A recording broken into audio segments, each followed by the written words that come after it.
We want to say thank you so much for coming out. Tonight, Mr. Council President and Council colleagues, we're welcoming you to the Northwest. We in the Northwest believe in great quality of life, and we believe in serenity and peace. And so we also like to extend, also as the home of the Northwest, is Councilmember Thomas and Councilmember Nina Ahmad. It's always good for them to be home as well. I invite you to share your vision tonight, neighbors, about our city budget. The city's budget reflects our values, aspirations, and priorities. Our Mayor Sherelle Parker has proposed an ambitious and robust budget that builds upon the initiatives that she implemented as the 9th District Councilwoman. It is now taking it to the one Philly level. There is much in it that we can support. As your council member, I've been working with my colleagues to ensure that this budget focuses on our neighbors, prioritizing safety, education, quality of life on every block, and I'm committed to providing real opportunities in education and fostering opportunities for us to build thriving villages. So, thank you for showing out tonight, and I look forward to working with you together on some of the priorities that you believe in, which is education, infrastructure, and neighborhood revitalization. So, I look forward to working together. We'll talk to you soon. Let's do the work. And we will be listening. We're going to listen to you. All right? Have a good evening. Thank you very much. At this time, I'm going to turn it over to Helen Lockhead, who's the Chief Financial Officer and for City Council. She's going to give an overview of what's in our current budget, and then we will open up the floor for questions. Good evening, everyone. My name is Helen Lockhead. I'm the Chief Financial Officer for City Council. I'm going to walk us through a brief presentation of the budget, just kind of the basis behind it and some of the highlights. And then as Council President and other council members have mentioned, we're going to turn over to you all. So first, as we are looking at our city budget, we first want to consider what is a city budget. So the budget is an annual plan with a price tag for how the city of Philadelphia spends on its programs and services for its residents. And one of the key factors that we have to keep in mind is that we have to have a balanced budget, which means that our revenues, we have to have enough revenues to cover our spending so that we can't spend more than we have in our revenues. Tonight we're going to talk about the two main types of our budgets. So there's the operating budget and there's the capital budget. The operating budget is our budget where we fund our day-to-day services for things like our trash collection. It's also where we fund our employee payroll, so our salaries are in our operating budget. We also often talk about our capital budget, and this is where we fund our long-term infrastructure investments. And so when we talk about our capital budget, we think about things like our recreation centers, our larger vehicles like our fire engines, but also we budget for things like our IT systems in our capital budget as well, because they are a larger investment and they last over many years. So some key highlights from this year's budget. The plan proposes a significant investment of $2 billion over the next 5 years, and this is increased investments. This includes $850 million in the operating budget, again, that budget that funds our day-to-day services, and $1.4 billion over 5 years in our capital budget for those longer infrastructure investment. The current proposal does not include any tax increases or tax cuts, so it keeps taxes the same. When we look at our operating budget, we want to talk about some of the highlights here. So for fiscal year 25, which is going to be the budget year we're going into, it includes $6.2 billion in revenues. And so that is our local taxes, our fines and fees, also some of our revenue we get from our state and federal government. It also includes nearly $6.3 billion in spending. And you can see here the breakdown in spending between some of the major categories. So we have housing, clean and green, core support, which is some of that back-end support for our government, economic opportunity, education, and public safety. And some key notes about our operating budget. Nearly 70% of our revenues for our operating budget comes from our local taxes, and the largest portion of that comes from our wage tax. Another highlight on our spending is that nearly 2/3 of our budget goes towards our employee payroll and benefits. All right, so some highlights on our capital budget. For the fiscal year 25 capital budget, the proposal includes just over $6 billion in new spending. And again, you can see here the breakdown between the major categories of spending, with the largest portion going towards public safety, followed by clean and green, core support, economic opportunity, and education. And again, our capital budget is how we budget for our more physical infrastructure investments. And so this proposal includes some larger investments, over $100 million. And again, these are going to last over 5 years, but they're really significant, so we wanted to highlight some of these. $600 million towards public safety, and this is going to be both for the operating budget and our capital budget.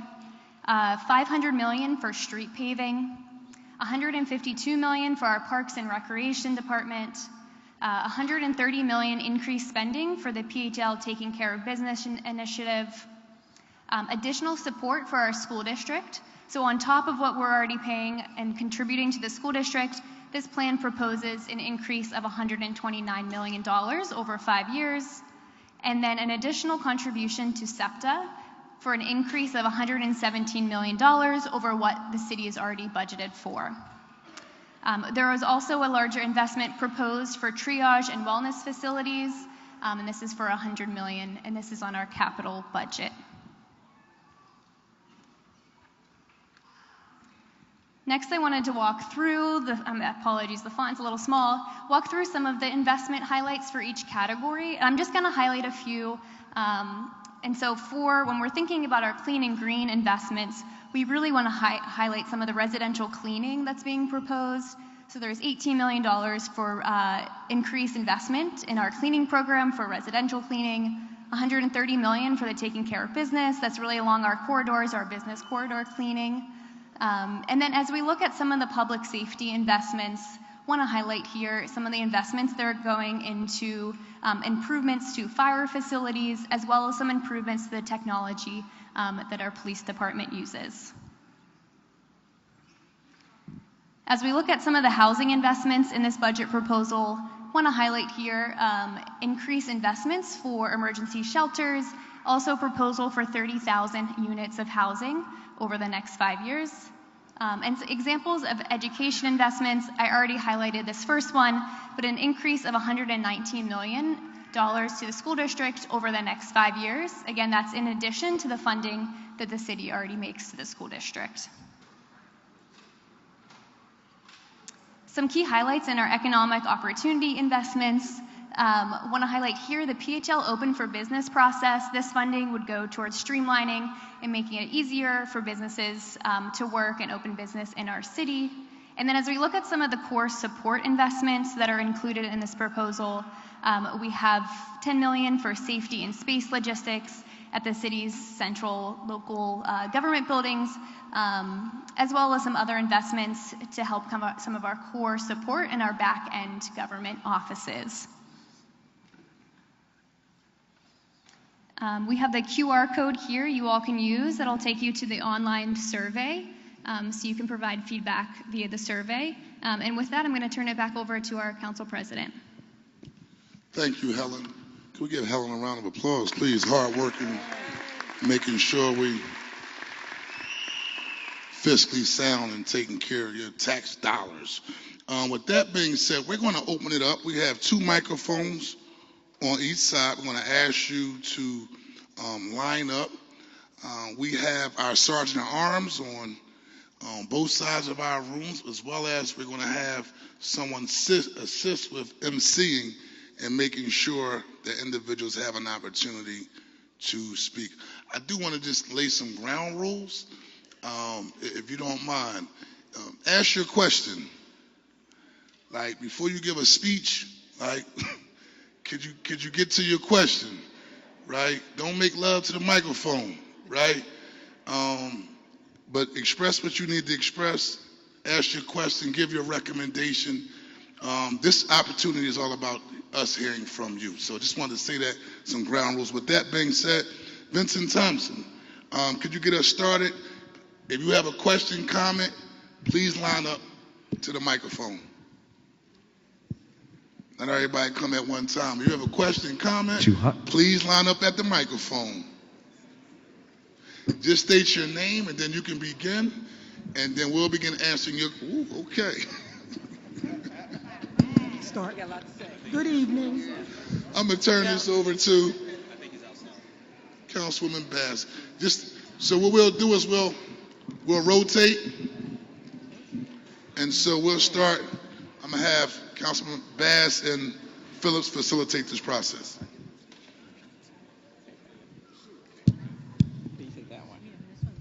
Well, And we will have a timer on. okay. How much time does each person get? 3 minutes. Okay. It's a long line. We might need to cut that in half or something. Okay. 2 minutes. 2 minutes. So we're going to start. Michelle, Yes. and then we'll go to this young lady over here, and we'll go back and forth. Okay. So feel free to begin. Yes, good evening. My name is Michelle Schley, and I'm a committee person in 1712. Now, I'm not sure how much my question relates to the budget, but what I have a question about is the special zoning that goes through City Council and allows developers not to have to go to the normal zoning process. And what happens with that is that it feels as though the neighbors do not get an opportunity to oppose the zoning, and I'm noticing that we have a lot of apartments going up in our neighborhoods, which are single-family neighborhoods. So let me answer that. Should I sit down? If you want, if you want, or you could stand. Okay, go ahead. I might have to say So, but I will something tell you that the way the zoning process works is that the only way developers don't go through the community is through a by right process. So if the property is already determined to be able to be developed by right. So let's say, for example, if it's already a house, the house was torn down, they want to put in another house, a single family home, then by right they can do that. If they want to put in an apartment complex, then they have the ability to do that. So there's no circumventing the community when it comes to zoning. They do have the ability to, or they do have the responsibility, I should say, of coming before the community, especially if they want to get zoning and it's something that doesn't have a by right designation already. So, but if you ever have any questions, you can reach out to my office, you can reach out to Councilman Phillips' office, and we stand at the ready to be able to explain. And also we have Charles Richardson, who's my chief of staff,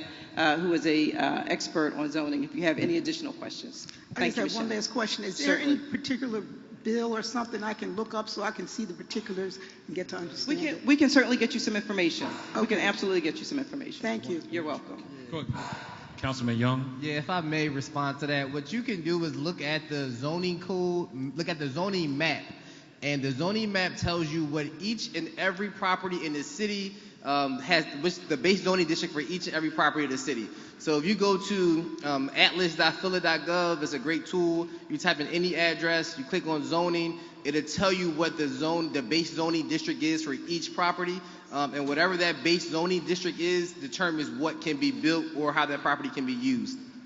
Thank you. Also, I just want to remind all the rest of the members that if you feel urged or passionate about something or you have the knowledge on it, please respond. Also, in the Philadelphia's 9th District, our office is working right now to increase more. We already have a lot of good measures in place, but we want to increase the number of a strategy to increase the number of RTO engagement with the zoning process. So we're working on furthering that because I truly believe that we don't make decisions without having the neighbors involved. So we can figure that out. We're going to figure that out for you all. Thank you. Hi, my name is Janice Norris Pointer, and I'd like some money to be spent on these corner stores that are allowing these young men to stand outside and loiter. It makes you afraid to go in them. Enough is enough. These stores are selling beer, they're selling alcohol in the evenings that a lot of y'all don't know about, but we do. I like our streets to be a lot cleaner. When the trash men come and pick the trash up, they're leaving more than they pick up. and it's horrible. These vacant homes on these blocks and the lots that are allowing these crackheads to go up in them and handle all kinds of business. It's horrible. I pay taxes. I'd like this to be done. Thank you very much. Good evening. My name is Janice Hopkins. I am the committee person for the 12th Ward, 14th Division. I have two concerns. The playground in my community where the children play, the ground is coming up per se. That is a safety concern. Baton Street. My second concern, you put up new street lights in Germantown, Lower Germantown. They're so pretty, but it's dark. There's a lot of crime in Germantown. We need it to be bright just as it is in Chestnut Hill, like New York City. My third issue is I want to thank Cindy Bass, my ward leader Theodore Stone, and anyone who had to deal with having this pole removed from my property as I am a senior citizen and I'm disabled. I thank you, Cindy. You're welcome. Thank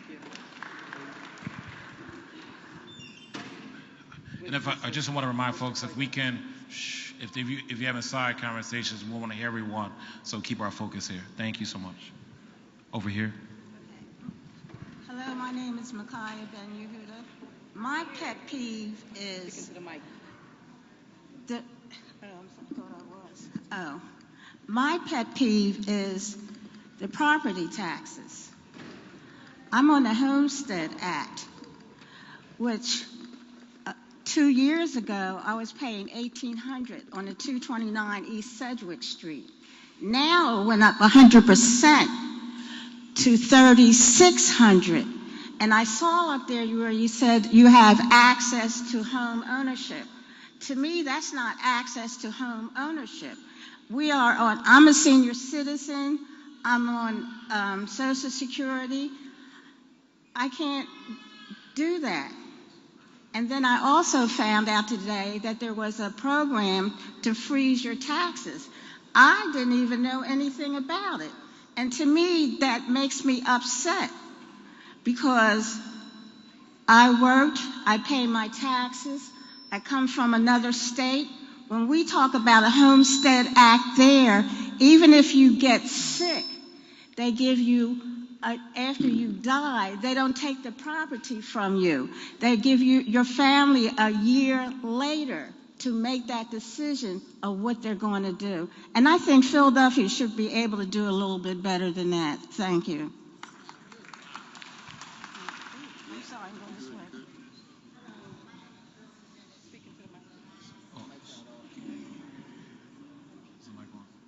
I'm from the 49th Ward, 21st Division, and I've been a committee person forever.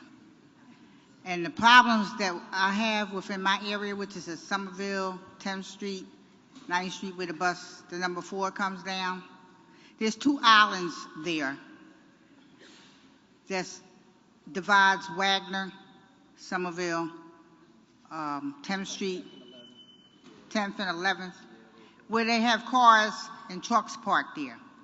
So when you go down 10th Street, it blocks the vision if you're coming down Wagner. Or you come down Somerville and make the right. The trucks, I don't know if they selling them, I guess, because they change every so often. And it's 2 islands, and it's a lot of children that go to the store around there because it's 2 corner stores.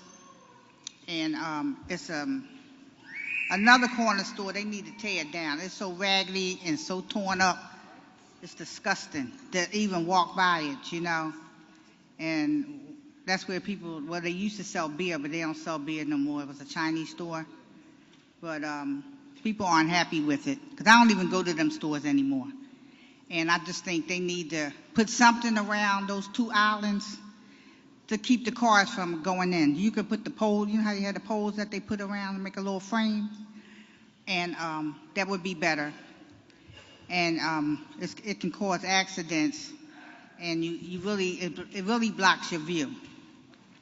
And the other issue is the trash truckers. The ones that carry the trash. To pick up the trash, and they pick up people's trash cans, and then they take the bags out, but if it's trash in there, they leave that in there. And then what they do, they throw it in front of their house. And my neighbor next door, his trash can always goes to the next. Thank you. So, can someone from my office raise their hand? Jeff Hackett back there. We're gonna follow up on your issues back there. The guy in the green over there, Kiana Brown as well in the black. Yeah, because All right? they drop the trash on the ground Thank in the you. middle of the street, and it's a two-way street, so people can have accidents trying to go around it and everything. All right. Thank you It's so much for a coming. big issue. We'll get on that. Hello? Can you hear me? Yes. My name is Thomas Moore. I'm from the 10th Ward, 16th Division. First, I want to give honor to God. Thank y'all for coming out. This is really big. Like, we need to do this more often. So the question was accountability. Okay, so there was a time when they gave out bailout money to different organizations throughout the country. So when cats started pulling up in their jets and started giving out bonuses with that money to their corporate members, I'm talking about the accountability. Okay, we giving the schools 119 million, you said, on top of whatever. What's going on with that money? How is it being spent? Like some of like there used to be a time when our kids could leave high school with a trade. We need more trades back in the school. Welding, cosmetology, beauticians, barber schools, mechanics. We used to have all of that. I would like to see some of that money put back into the school at that capacity. Thank y'all. Councilmember Thomas, or anyone on the Education Committee or anyone on council would like to respond? Hello? Councilmember Phillips, thank you. You knew I was going to want to respond to that. So a couple things, and I'm going to be very brief. This legislative body agrees with you, and specifically the Education Committee. As the chair of the Education Committee, one of the things that we've tried to do is push the district to be able to add more vocation initiatives. Councilmember Gilmore Richardson, who's not here, I'm gonna give her a big shout out, because what she did was she changed the point system. So once you graduate from a vocational school here in the city of Philadelphia, it puts you in a position to be better equipped to get a city job. Those vocational programs got cut significantly a few governors ago when we faced a huge budget deficit as a Commonwealth, right? And we instituted standardized testing as a way to assess the level of success that not just teachers but children have. We've been pushing the district and the board to move away from those traditional standardized assessments to be able to add more initiatives, financial literacy, civics and government, and vocational programs so young people can graduate from high school with a skill and a trade. One shout out and then I'll pass. We are very proud of the fact that CHOP Hospital adopted Mastery School. So if your child goes to a Mastery School, they can graduate not just with a diploma, but also with a trade. We're encouraging more of our medicine partners all across the city of Philadelphia, as well as our apprenticeship programs, to collaborate and adopt our schools so when young people graduate from high school, they don't just have a diploma, they're certified in a particular area where they could transition out of school into employment. So thank you for that statement, and know that this legislative body agrees with you.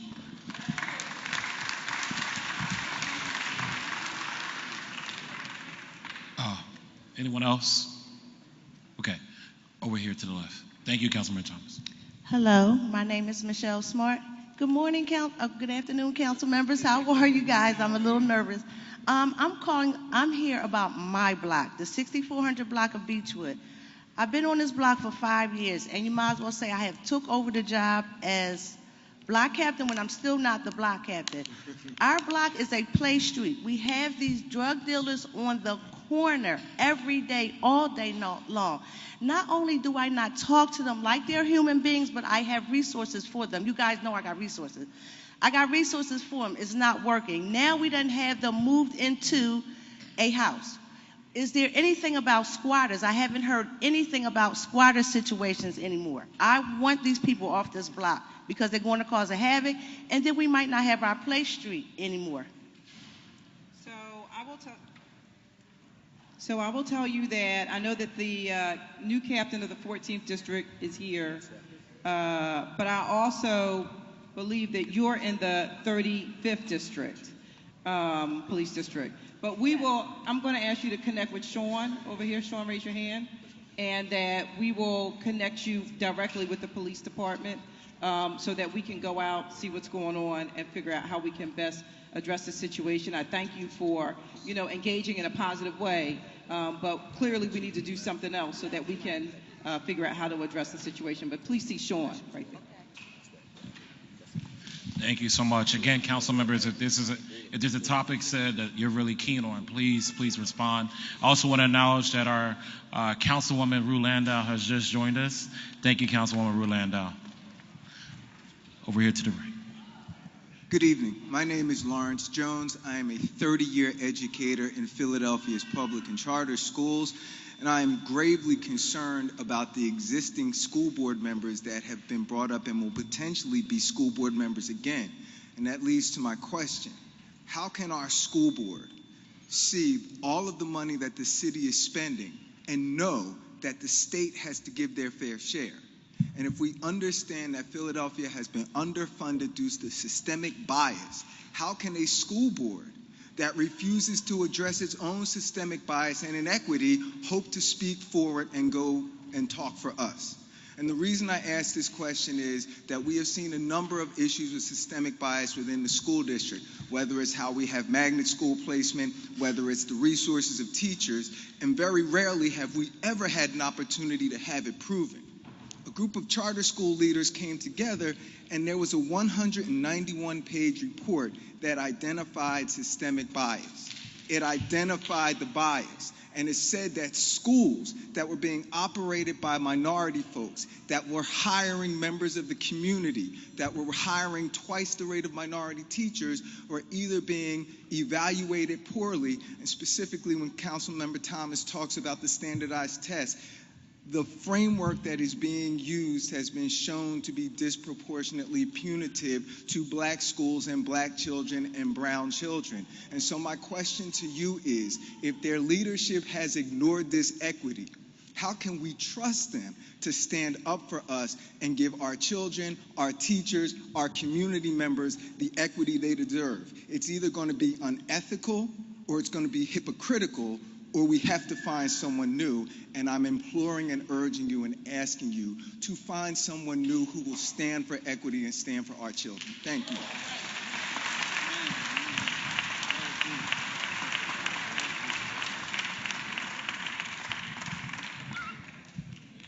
I'm going to keep it moving unless there's any council members would like to speak about it. This is very insightful. So your information is really, really important for us. Anyone else? Okay, over here.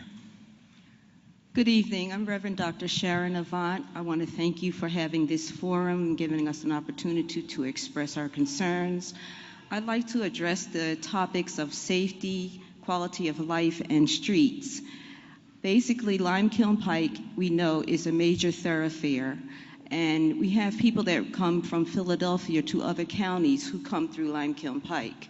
The speed limit is 25 miles per hour. However, we have cars that come through there zooming at 60, maybe 65 miles per hour. We need speed cushions. How soon can we get speed cushions? We have children, we have seniors on walkers who can't even make it across the street before a car is zooming past. This issue is not only a safety issue, but we have already been designated by Vision Zero as a high accident, high fatality intersection, Limekiln Pike and Shelton, Limekiln Pike and Madeira. Also, the children from Building 21, which was the Kinsey School, they stand on that corner to catch the bus. I've seen car accidents where the car was aiming directly at the corner where they stand to catch the bus. Looking at the people who have the accidents, we have cars that are totaled. These are quality of life issues. These are economic issues. We have cars, 4 cars right at Limekiln Pike and Shelton were hit, at one time, sum total. People can't go to work, they can't go to the doctor, they can't go grocery shopping, they may not be able to afford to get another car. Also, at the intersection of Limekiln Pike and Shelton, we have a dip in the street. So now everybody has aluminum wheels. The street intersection needs paving. Without that paving, we are suffering more injury and damage because people try to avoid the potholes, or it's just not level ground, but they know it's there. They try to avoid it and they run into the other cars. And as I said, we just had another car hit last month. So these are matters that I'd like to know. How long will it take to get speed cushions, especially when Vision Zero has already done a study and we already know that we are at a high accident, high fatality intersection? Thank you so much for your comment. This is an incredibly important issue to many of us on council. We've asked the Philadelphia Streets Department to really do some major investments in this, but also being more transparent about this process. Just so you know, I was able to work with City Council, initiate a legislation that was passed that will allow for the Streets Department to put down speed bumps in front of every school in the city of Philadelphia. So this is, and we've seen some in the 8th district already happen all around the city as a result. There's 55 schools. Actually, Mr. Mac Duncan, who's here tonight, was one of the people who inspired me because I really like to listen to neighbors and so forth. He was out there every day trying to make sure our children were safe and there were no speed bumps. And they said, wait, we got to do a study just to get speed bumps in front of a school? Let's get rid of that bureaucracy. So that's what the law does. So now as a result of that law, all the city council came together, collaborated. Councilwoman Lozada put together legislation to make sure rec centers and libraries would also get speed bumps without a study. And then Councilwoman Bass put together a legislation to make sure that senior centers would get speed bumps without a study. With that being said, the city of Philadelphia is receiving 30 to 50 requests per day for speed bumps. So as you can imagine, is overwhelmed because of this issue around speeding.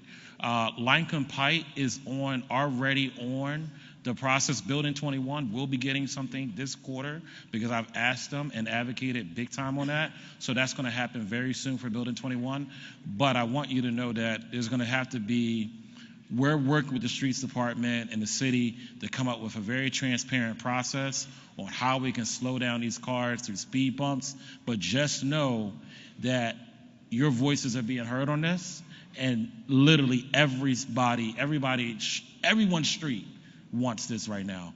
And so we're trying to figure out how to take care of the demand or come up with other solutions. Any other council members want to respond? Councilmember Harity. Yeah, I also have a bill for actual potholes. The problem is what we're labeling potholes aren't actually potholes. I was a highway worker. There's a definition for a pothole. So a pothole is when water gets underneath the asphalt. In the wintertime, it freezes, expands, it starts to crumble, then you eventually get a hole. What we're seeing most of the time are construction holes that were done by contractors illegally. We know it's illegal because if they would have pulled a permit, the city comes to fill the hole in because we want it done right. It has to have concrete, then the asphalt, that way it doesn't sink. So now the bill that's working is through, it's getting ready to have a hearing. This will give us the ability to not only fine them $300 per hole that they have going on, but it also suspends their license so they cannot bid any other work until they rectify the situations they have going on. So if we find out that they are responsible for 10 of these holes, until they fix the 10 holes, which is a whole process, they're gonna have to go out, get a permit, re-dig it out, the inspector's gonna have to come inspect their pipes, and then it'll be filled back in after it gets the approval. But once we start hitting a couple of them with this, you'll see that start to go away a little bit because you gotta hit them in the pocket. Yes, I appreciate. One other thing, and I know we have to move on, but your block, I just checked, is on the list. So we've talked about it several times. Yay. So I just wanted to let you know your block is on the list. So okay, thank you so much. I appreciate you giving me that information. Yes. My name is Carlos Terry. Go to the mic. My name is Carlos Terry. I just returned back to Philadelphia after going away to prison for 30 years. I came out. Welcome home. And I wrote this book. This is a lesson tool for those. I just had a stroke, so. Take your time, sir. Well, I wrote the book as labor of love because my son, he followed in my footsteps. My nephews, they followed in my footsteps. And it's all over the community. People are following in the footsteps of their fathers or people in the street.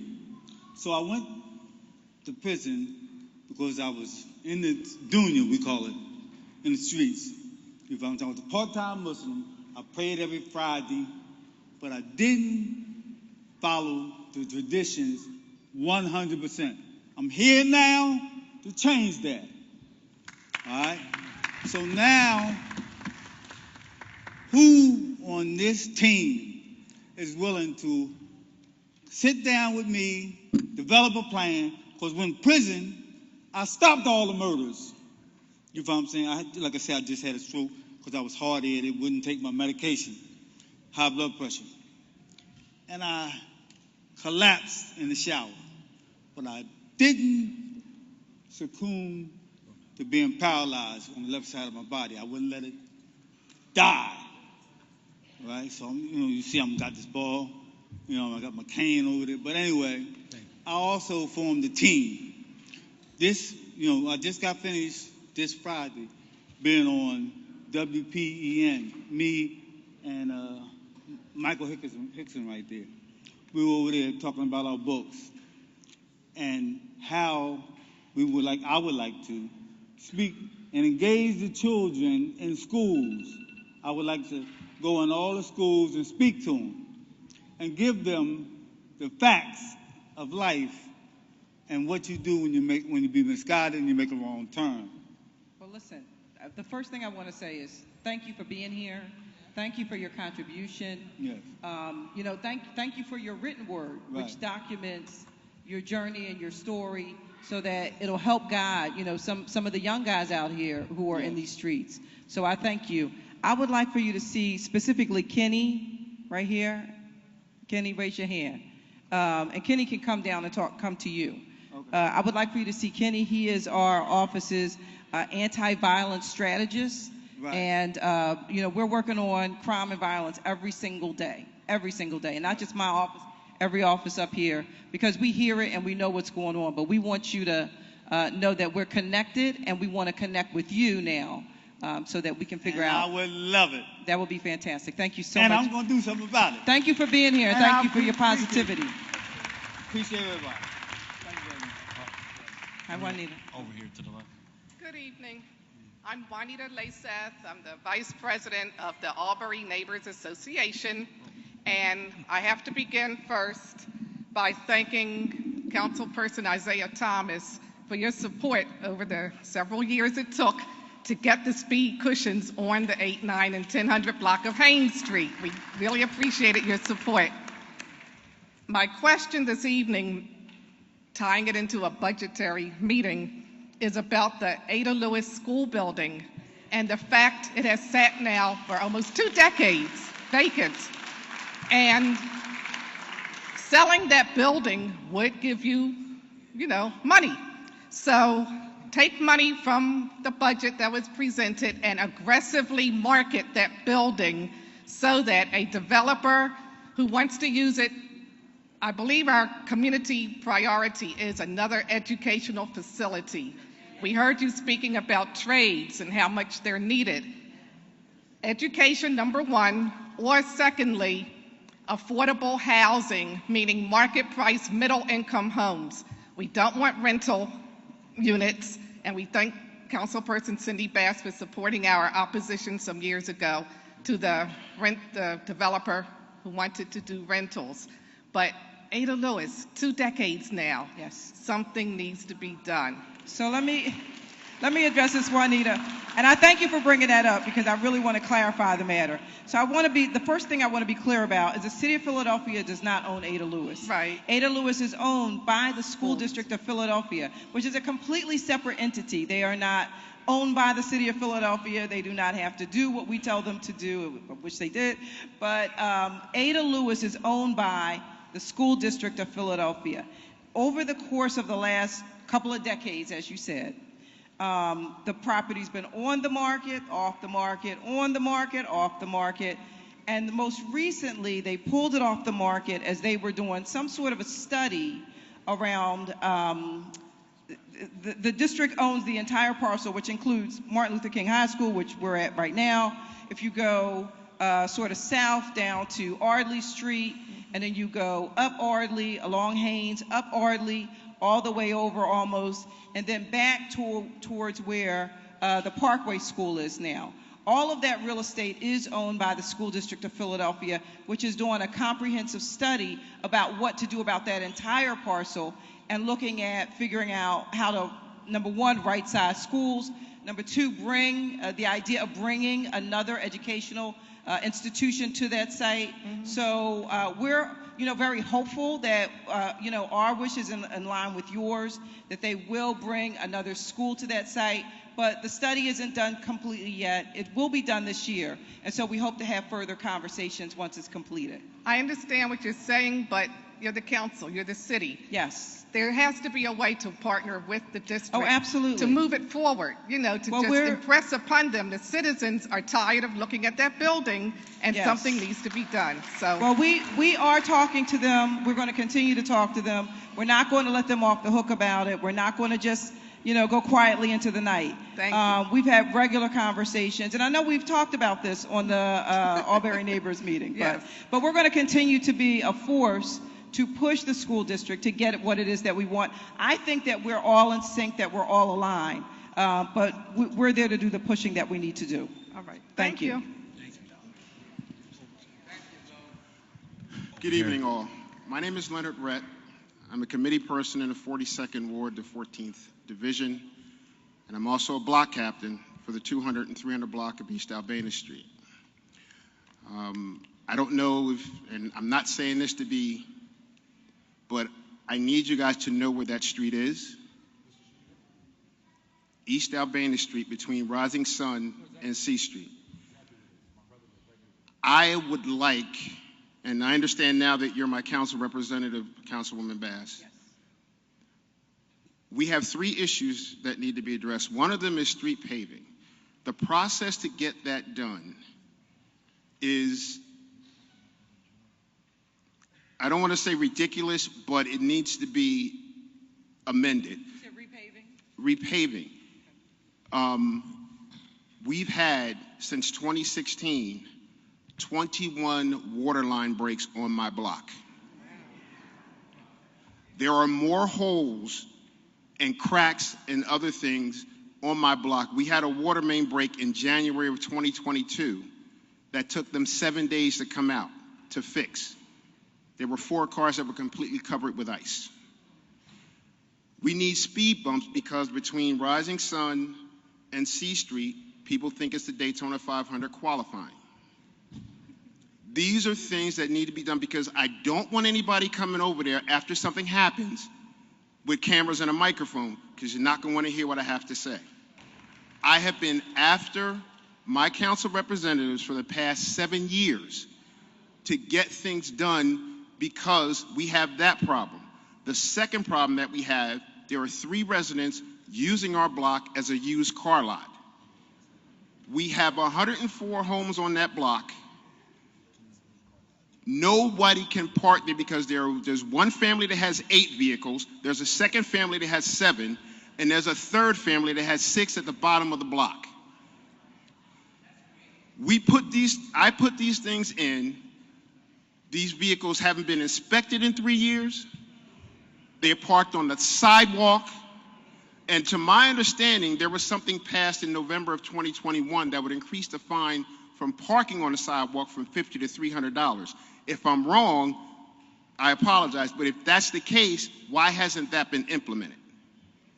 Thirdly, PGW came out a couple years ago and redid our gas lines.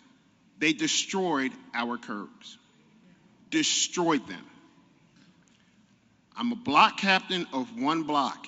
My scope goes there. Anthony Phillips, I appreciate the conversation that you and I have had. My passion to get things improved on my block matters. The level of frustration goes way beyond what I'm dealing with here. And lastly, a little thing that just happened recently. 6 months ago, somebody parked a car on an abandoned lot at 318 East Albania Street. The house got knocked down years ago. There's $20,000 in back taxes. The city won't sell it to me so I can turn it into a garden. But I have been trying to get a car with no license plate, no registration, moved off that lot for 6 months. Now, we come to these meetings, we share our concerns and our issues, but nothing is happening once we do. I just want to see action. I don't want to see PC. We need to see action, because at some point, something's going to happen, and all of you will be standing there with cameras on asking why, when we need to deal with this now. Thank you. So I want you to see, I thank you for your comments. I thank you for your feedback. And we're going to be out there this week. I want to, Sean or Kenny or Michael, right over here, raise your hands, please, or Sharon, right over here. Please make your way to this gentleman and make sure you get his contact information for follow-up. Thank you. The only question I ask is that when you guys come, yes, that somebody gives me a heads up, because yes, I have no problem taking a absolutely day off to meet you out there. We're going to get your contact information so we can give you a call when we get there. Thanks, Mr. Leonard. No more excuses. We can't do that. We love this. Accountability is important. Hi, my name is Kristen. I'm a Mount Airy resident. Sorry, I'm a little nervous. This is the first time I'm talking in front of a big group like this, or at least the first time I'm talking in front of adults. I'm a high school teacher, and I'm a lifelong resident of the Mount Airy area. I've lived in Philadelphia my entire life, but one of the things that, although Mount Airy is near and dear to my heart, I wanted to talk a little bit about Chinatown today and Chinatown development. Currently, the proposed arena is going to be detrimental to the Chinatown community. Not only that, the ways in which this form of development sucks taxpayer dollars is going to take things from places where we really need the money, like our schools. I don't see a way in which we can convince these developers to commit to this development in a sustainable way that will not impact the communities of color that we have in our city, and that will not be using our taxpayer dollars that we should be spending for education, for public services, for these goods. So I want to know if our council people can be committing to ensuring that these developers would sign a legally binding pledge to make sure that we're getting these developers to pay for some of the developments that they're trying to propose for things like SEPTA, because we're seeing the closing of lines that people are using for their daily commutes, and instead they're trying to invest in some kind of mega system that feels really, really disconnected from the neighborhood experiences and the person-to-person experiences of small business owners throughout our city. So I guess my question is, what can we do to ensure that taxpayer dollars are not going to be spent in this development project?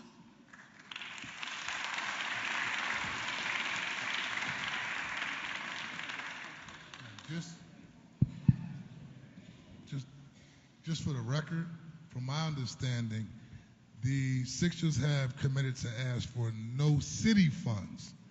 Now, rather they advocate to your state legislators, rather they advocate for your congressional delegation, that may be a different story.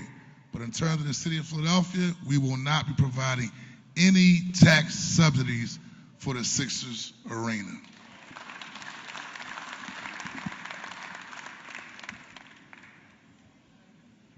Thank you, Council President. Good evening. Oh, wait, hold on, wait. Councilmember Jay Young. Yeah, I mean, I just wanted to say on that arena, on the arena issue, I think it's important that we look at things holistically and make sure that that communities that are impacted are satisfied. So when you look at what has been transpiring thus far, There was a study that was done. This hasn't been released yet. The neighbors on the north and the neighbors on the south do not support that idea. And so I was, before I was elected, I came out already to oppose that arena, and I stand with those communities in their opposition to that arena as well.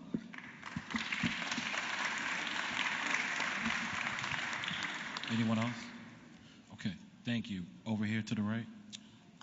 Good evening. My name is Cecilia Thompson. I have about 3 or 4 things. Number one, when I was listening during the day and somebody asked a gentleman about did he have money to prevent evictions, and my perspective is that he had to think about it. People are being evicted now, no matter where you are. So if City Council has the power to override that,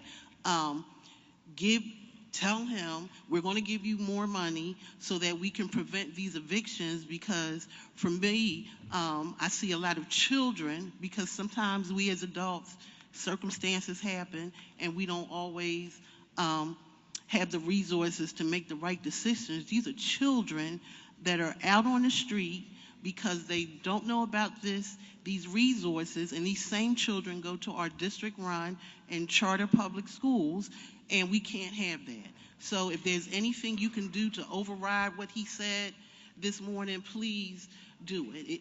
I don't know what your power is, but if you have that power, please do that so we don't have any more of our babies out here in the streets until the adults figure it out.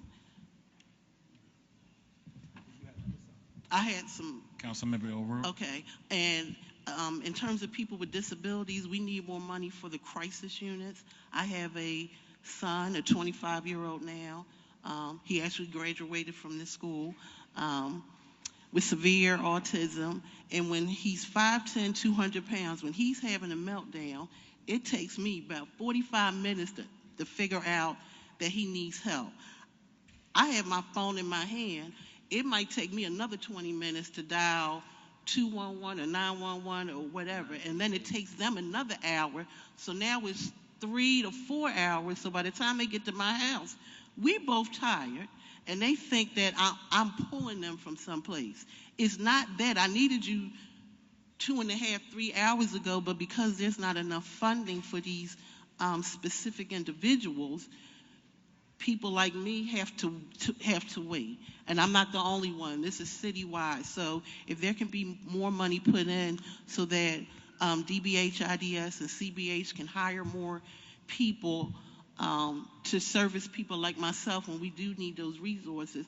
Because sometimes I might call the police, but the police aren't always trained to de-escalate a situation. And I don't want to pull them from somebody who might be in a domestic violence situation or something dire. I feel like the police are for that, not for my and other people's situations. So if you can put more money into that, that would be helpful for all of us. And then my last thing is, our children can't read, can't write, can't count. And if you ask the police, they can't conflict resolute because they're shooting each other. We need to have more public meetings, I'm suggesting, on just education. Because even though it's appreciated, the 100 and some odd million, some of y'all schools, children still not going to be educated. And I know we have the meetings once a year, but I would like to suggest a public meeting at least every 2 months. What's that? Whatever, 6 times a year instead of once a year. So if something is not working in somebody's neighborhood, Ms. Thompson, you can fix it. Ms. Thompson, we have close to 200 people here tonight, and we want to make sure we hear everyone's voice. Oh, I'm done. Okay. I just wanted to. Yeah. Okay, before 8 o'clock. So we're going to end on time tonight. So I want to make sure everyone hear everyone. Councilmember O'Rourke, did you have a comment? What was your name again, ma'am? Can you say what was Ms. Thompson? Yes, sir. First of all, thank you for your service on the school board. I just wanted to affirm. My name is My name is Nicholas O'Rourke. I'm a council member at large here. I just wanted to affirm for you what you named about eviction diversion or rental assistance. I said my name is Nicholas O'Rourke. I apologize, y'all. My name is Nicholas O'Rourke. I'm a member at large here. I just wanted to affirm to Ms. Thompson of what she raised around eviction diversion, I believe, or rental assistance. I am one and a new member who is actively focused on this, but there have been those members, including Council President, who have been advocating specifically for that in years past. And currently, as we're going through this budget process, which we're here to discuss tonight, there are members as well as myself who are actively advocating for those dollars right now. So rest assured that that's heard. We see that it's important to make sure that everyone has shelter over their heads in the city of Philadelphia. So thank you so much. Please do know that your members are advocating for you. Council President Johnson. Yeah, and just one comment. You served as a former school board member, correct? Okay, I just want to thank you for your service and most importantly, putting the issues and concerns of our children first, right? Most of us know that education is a great equalizer. And so, yes, we have to do a better job in making sure we right-size our schools, but most importantly, making sure all of our young people are receiving a quality education. And most importantly, parents have a seat at the table when it comes to improving the quality of life of our young people in terms of education. So I just wanted to thank you publicly, and also I echo the sentiments of my colleague, Councilmember O'Rourke. Yes, we will continuously advocate to make sure that there are rental assistance and rental eviction services and support in this upcoming budget. So we are all collectively and committed to making sure that that happens. Thank you very much. Councilmember Thomas and then Councilmember Young. Very quickly. Hello. There we go. Very quickly, I just want to echo the sentiments of the council president and say thank you to Cecilia Thompson for your service on the board. Not only is Cecilia Thompson here, but Lisa Sally is here as well too. She's another school board member as well. So a lot of the questions and concerns around the school board, you have two active members of the school board who are here this evening listening to the things that you are communicating. And if you don't know, the school board is a non-paid volunteer position, right? So these are two sisters who really love our city, love our children, and they're here with us this evening to listen to these concerns. So as the chair of the Education Committee on behalf of City Council, I just wanted to thank you both. Thank you, chairs. Thank you, Councilmember Thomas. Councilmember Jeffrey Young. Yeah, just really quick on issues regarding mental health crisis. The city does has a hotline that you can call that is a non-emergency hotline, 988. So if anyone is experiencing a mental health crisis, if anyone in your household is experiencing a mental health crisis, you can call 988 for those resources and information on what to do to try to de-escalate that without police intervention. Thank you so much. Over here to your left, to my left. Good evening. My name is David Sims. I am the president of the Wadsworth Avenue Business Association. So I'd like to start off by saying thank you to the new council members that just got elected on January the 2nd. I'd like to say thank you to the people that moved into the other positions, and thank you for the people that got upgrades as well. My first question, because I have three, and I think it's for Helen. What is the percentage in this budget that it went up for cleaning and improvement for the city of Philadelphia?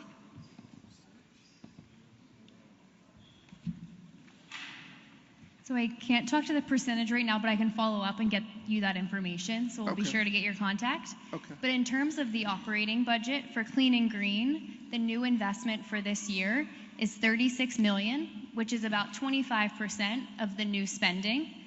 And then for our capital budget for the Clean and Green support, there's an additional investment of $44 million, which is about 15% of the new investments. Okay. And we'll get you that information on the increase from what it previously was. Okay. And the second question, which is part of that, is part of the Clean and Green initiative. Is that part of the budget part of Mayor Parker's initiative to plant new trees around the city? Yes, so there is investments in this budget for new tree planting. It's part of the Philly Tree Plan. Okay. And the last question is, if I'm not mistaken, the state of Pennsylvania has a surplus. I know some of it is COVID funds. I know some of it is infrastructure money. Is Philadelphia able to get some of that money for our city to improve our roads and bridges?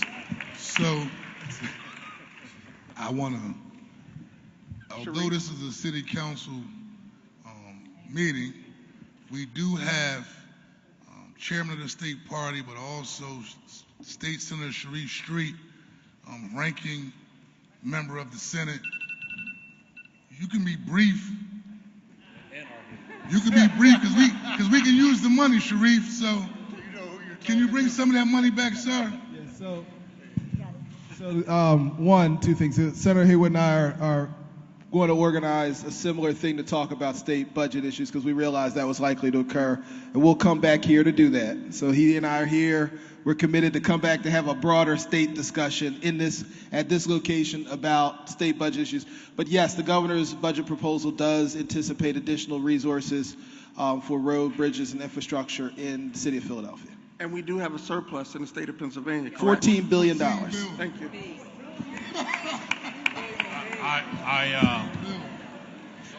I want to thank you, David Sims.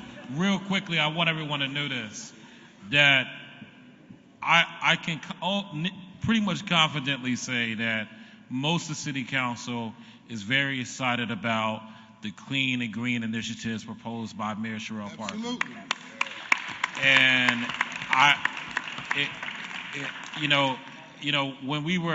when our team was working on initiatives for the new year, and we looked up and we said, after the inauguration, I said, oh my gosh, she's already on it 20 times over. So we're so excited about what she's going to be doing. One of them things, just so you all know, every councilman district is going to get 10 dedicated cleaners. So if you call our office, call the mayor's office, they're going to go, we can say, go clean up that street, go clean up that street. A cleaning crew. So that's going to be really exciting. We're going to be increasing mechanical street sweeping, which is going to be exciting. What that means is about twice a week for some really dirty streets. But we're also going to be working on the following. Illegal dumping is going to be a big issue that this administration is going to take on, and we're going to be supporting them on. So we're looking forward to seeing what that looks like. Now, I want to say this to you all really quickly. Once we do street cleaning around every street in the city of Philadelphia, it's going to be very important that all of you cooperate with moving your cars. We do not want to get your calls. If you hear your neighbors complaining, I want you to remind them the way it used to be. They got parking in the Northwest. South Philly. All right, that's it. Thank you.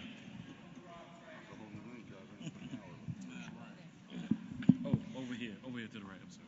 Okay. In the back over here. Hello. All right. How you doing? My name is Monica. I grew up here, Philadelphia, all my life. Went to school, went to Temple, and then went to Westchester, and now I'm gonna go to UConn. And so I have two things, and then one just came up, right, about the trees. But the first one is school education about the zoning, right? So my problem is more like the systemic part of like how we keep people poor, right? Say like only everybody from this neighborhood can only go to this school. Everybody from here can only go over here. But what about the people who don't fit in there and want to be somewhere else, right? And if I'm willing and my mom is willing to get me up and get me there on time and I can do the work just like everybody else, why is it that I'm stuck to only go to this school, right? That sucks. And so I think that should be eradicated because people should be able to go to whatever school that they want to, especially if they're not being absent, they're not acting up, there's no behavioral issues. Why am I stuck here, right? For two, about the, sorry, I'm so nervous. I talk all the time, too. I talk all the time. And for two is about, dang, I forgot the second one, but for the tree, right? Because that came to mind. So y'all going to plant all these trees, right? And what about the trees that people are asked to be removed that's messing up their basements and messing up their homes? And then they have to pay $8,000 and $9,000 to get a tree removed that they didn't ask for. And so maybe somewhere in the green bill, they can put in for people to get trees removed instead of put in because like my dad, he's of course a senior and now he has a home that he has had for the last 30 years that a tree is beating up his basement, and this ultimately is going to mess up the structure of the home. He don't have enough money to remove a tree. Okay. Just a real quick response, and one is the catchment area. When you talk about zoning of schools, it's called catchment area, so that's something that should be evaluated. Absolutely. In terms of tree removal, we have something called a mid-year transfer ordinance. It's called a mid-year transfer ordinance, and so working with the administration, which is Sherelle Parker, we sent over $500,000 just to start doing tree removal. So we have started that process, but also even prior to this year, we also under a program called MPI, we do tree removals in alleyways. We've already started that. And let me go. South Philly, we have alleyways. We've removed trees, but also in the Northwest, under the leadership of Cindy Bass and Anthony Phillips, we are repaving driveways and retention walls. And so, ain't got too many driveways down South Philly, but yes, sis, we already put funding in this budget to focus on tree removals, and so we're going to be starting that process this summer with the administration. Okay. Thank you. And I'm just one more thing for the school. I remember now. For the budgeting, right? They were saying like, oh, we're going to get this budgeting, but I heard somebody else asking like, well, what is the budget actually going to, right? Because when you do go into schools, really, kids can't read and write, right? Like they're in the 6th grade, and you pull out I'm giving them work out of a 4th grade book, and they can't do it, right? And so then they're saying like, no phone or no this and no that, and get on the computer for 45 minutes.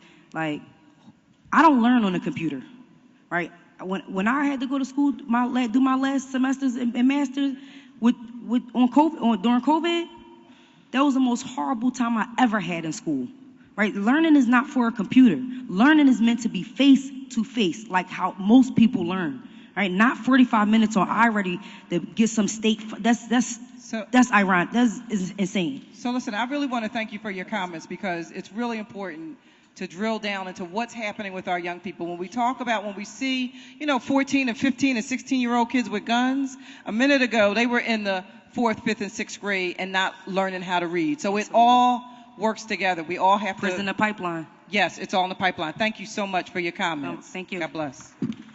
Yes, ma'am. Hello, my name is Hazel Davis, and for 30 years I lived in Michigan.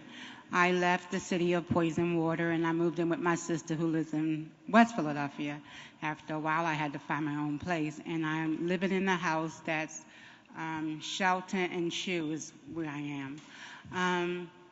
So 3 things really quickly. I try to get involved into my community, went to an event at the Lonnie Young Rec Center, and I'm looking around, and I don't know who owns it, all of that, but I think it needs to be torn down and redone. Number 2 is that on the street cleaning day, April 6th, my block, the 900 block of Woodlawn Avenue, was out cleaning our clean street. But across, there is a gated fence area, and that sidewalk is just littered. And nobody seems to feel like it's their responsibility. I'm more than willing to keep that area clean. I just need the room and the bags and the trash that will stay on that corner. And just really quickly, when I lived in Michigan, I was a reading interventionist. And so to teach our children to read, you simply tell them that our language is made up of sounds, and it's a way to write those sounds. And you tell them all of the different letters that represent that sound. And then they get it, and they be like, well, why didn't anybody tell me this before? So again, it's more than one letter that can represent that sound. Let's list a whole bunch of words that represent that sound. It's really simple. I can do that over the summer. You give me a bunch of 3rd graders, and by the end of summer, they will be reading. Just tell them. So thank you. I do want to say really quickly, because I know we're trying to move the line, that the president of the Lonnie Young Advisory Council is here, Deborah Fortune. I saw her earlier. Oh, and is that the governor back there? Hey, Rob. And we call him the governor, Rob. So please see him about Lonnie Young. There are improvements coming, investments being made in Lonnie Young, and they can bring you up to speed. And also feel free to join the advisory council, because they could use some help as well. Thank you. Yes, sir. Thank you. Hi, my name is Mason Carter. I'm on the Citizen Advisory Committee for SEPTA as well as a local artist. And so, yeah, today I'll talk about public transit and then the arts. And so for public transit, I think it's great that there's more funding that's being proposed in Mayor Parker's proposal. But, you know, $117 million over 5 years, I think that there needs to be more money that's front-loaded right now because the system's in crisis. And there's a lot that needs to be done with safety, with reliability, hiring more drivers, paying those drivers a lot better because they deal with a lot. And so I think that it's not enough for the city to really make a transformative investment. And so I think that along with all the stuff that needs to be done in Harrisburg, when that's happening, hopefully, the city really needs to make that stance and that push because it's crunch time right now. And especially we got a lot of events coming up in 2026 that are going to be huge for the city. And the transportation system is just not ready for that yet. Along with the fact that we, car insurance is going up, cars are going up in terms of cost, gas is going up, so, we need Philadelphians to have reliable, cheap transportation.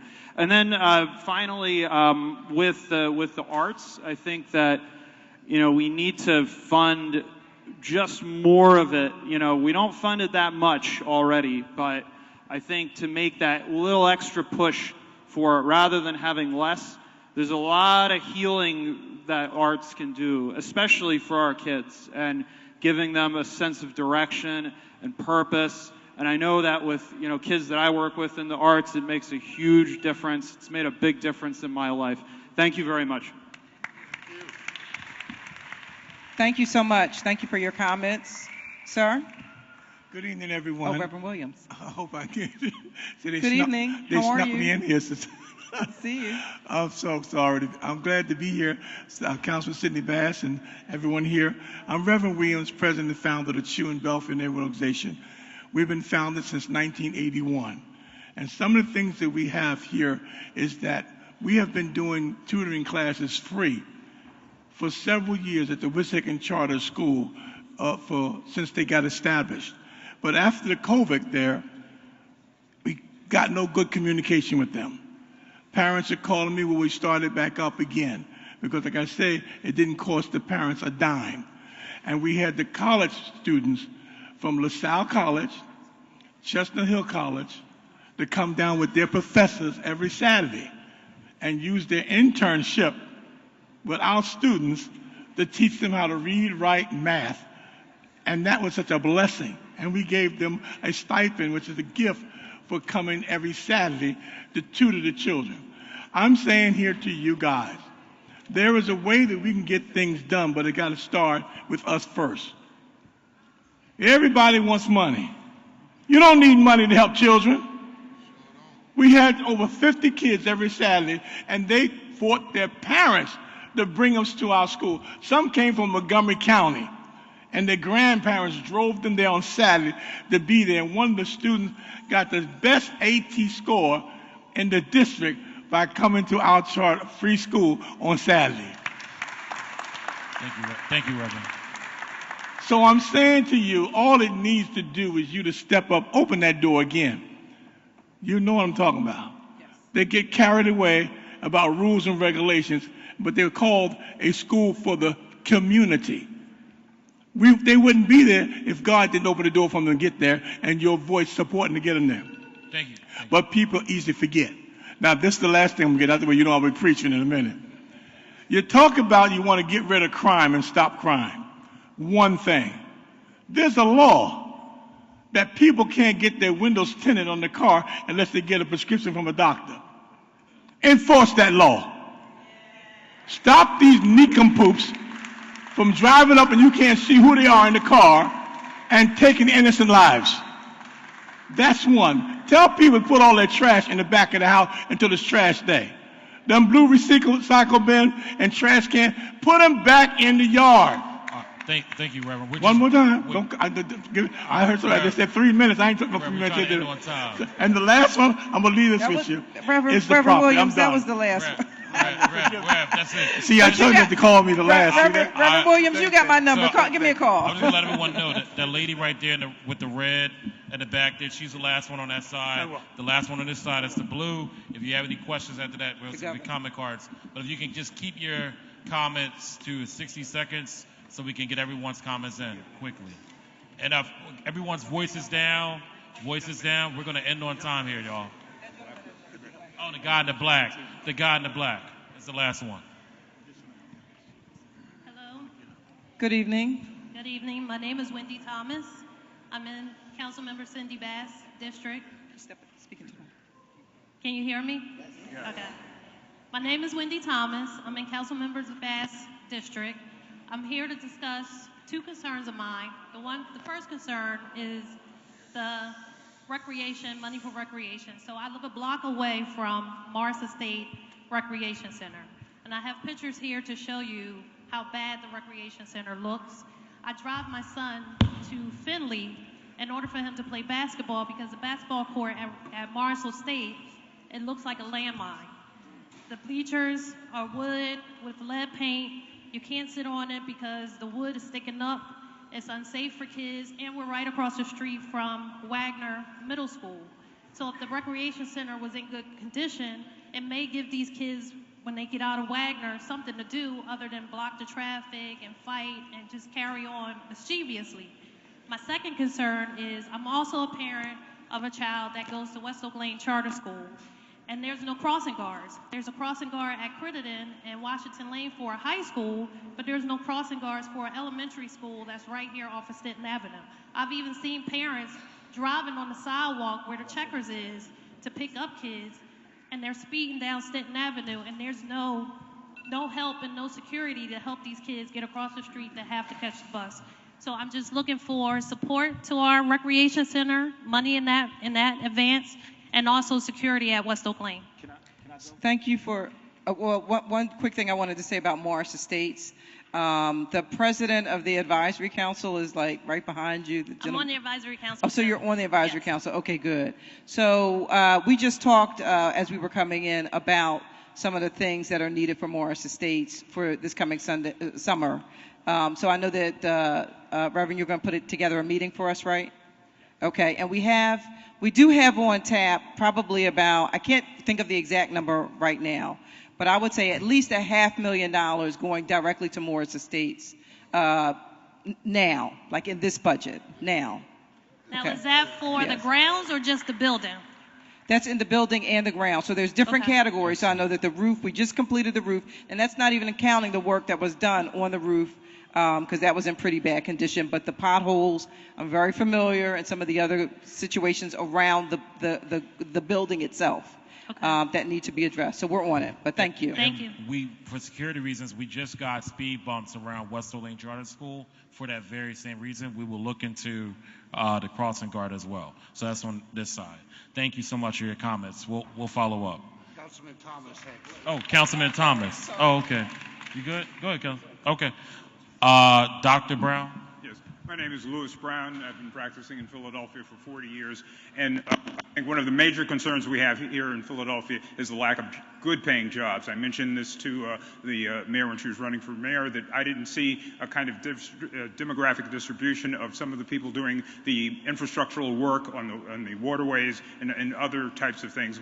So I'd like to see that there be vocational types of training, not only in the school system, but also the city college, the community college system, as well as for some of our returning veterans through the institutions such as Berean Institute, which Frank Oliver, who I know very well, the late Frank Oliver, supported. So that's one issue. The second issue has to do with a health center that is being planned for the Friends Hospital grounds. They're talking about basically putting up a Taj Mahal there, where I think the money could be better spent on smaller types of sites, such as some of the chains that are closing down, such as Rite Aid and things of that sort. They have adequate infrastructural abilities for that, and I think that that would be a better use of our money to get bang for a buck. Thank you. Thank you. Excuse me, sir. I'll just be real brief.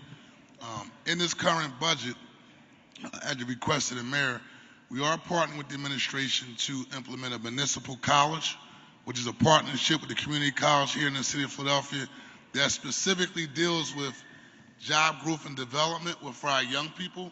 And there's also another appropriation for $10 million for apprenticeship programs, working in partnership with the building trades and other public and private partnerships to provide internships and fellowships that are paid for our young people. Councilman Lozada and Councilwoman.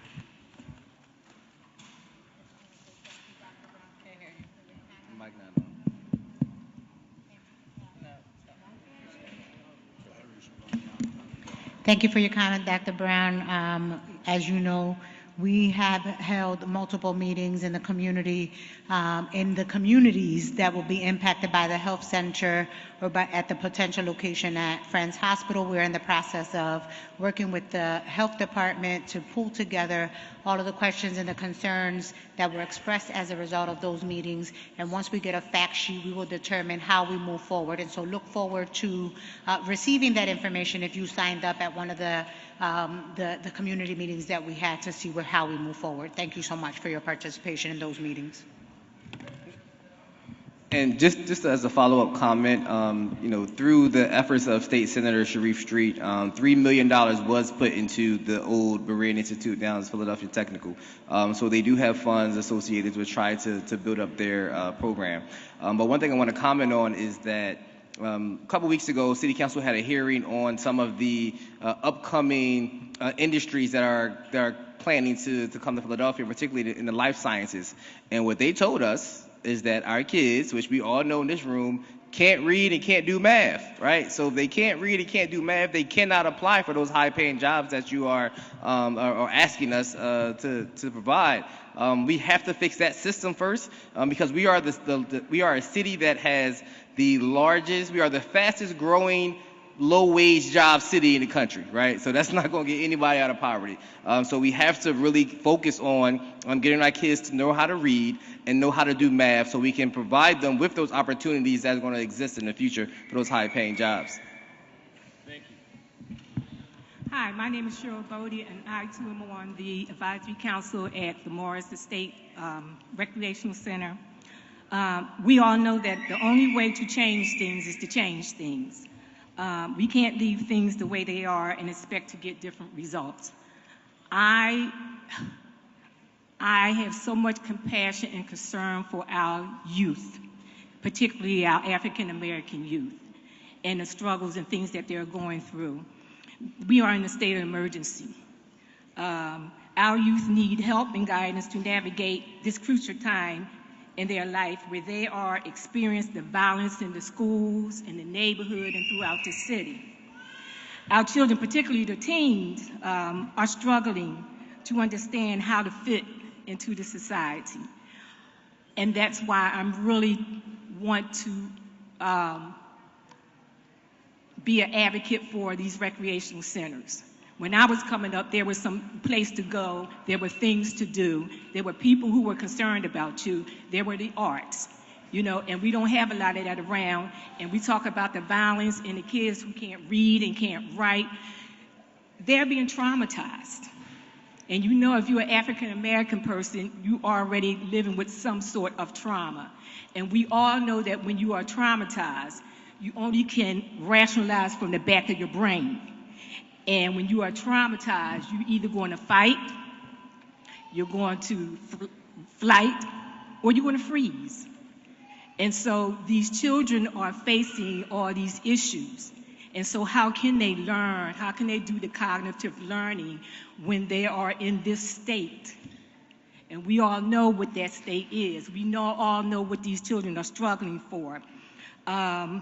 We need to open up these recreation centers, and we need them to be productive in helping these children to get off the streets. They need somewhere to relax, to unwind, to learn more about themselves, to experience the arts, the culture, and even to discover what's in themselves. They need to learn resilience and have a sense of pride and joy in their community. When you look Okay. around, you see all this Okay. devastation. Ma'am, What is there to have pride in? Ma'am, I don't want to be rude and cut you off, but we're just trying to finish one time. So I want you to know, as the chair of Parks and Rec, we're working on with the entire team. Our vice chair here, also former chair of the Parks and Rec, we're excited about figuring out how we can get these rec centers rebuilt in an effective and efficient manner. You just urged us even more tonight. That is why this is really important to hear from you.